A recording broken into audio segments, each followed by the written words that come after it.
Inaasahang sa Miyerkules makakasumite ang NBI ng report kay Pangulo Aquino kaugnay sa madugong insidente sa Atimonan, Quezon.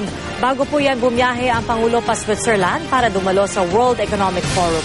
Kasama sa mga hawak ng NBI ang sinumpaang salaysay ng kaibigan ni Vic Siman, isa sa mga namatay sa operasyon. Nakatutok si John Consulta, exclusive. Siya si Ronnie Habitan, nagpakilalang kaibigan ni Vic Siman. Si Siman ang sinasabing target ng operasyon noong January 6 sa Atimonan, Quezon. Nang makapanayam siya ng GMA News noong January 12, hiniling ni Habitan na huwag ipakita ang kanyang mukha. Sa kanyang sworn affidavit, sinabi ni Habitan na alas 6:30 ng umaga noong January 6, ilang oras bago ang madugong insidente sa Atimonan, bumisita sa kanyang bahay sa Jose Panganiban, Camarines Norte si Siman para pag-usapan ang kanilang itatayong agency na Golden North Security Agency.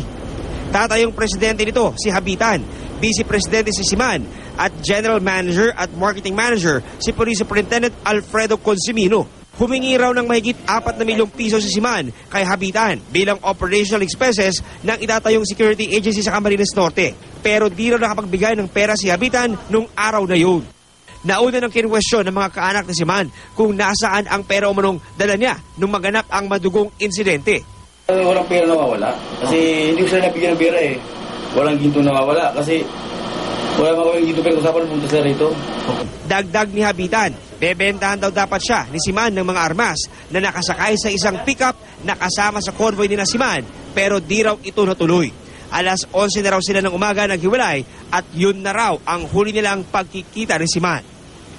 Ilang oras pa, nabalitaan niya ang madugong insidente sa Atimonan. John Consulta, nakatutok, 24 oras.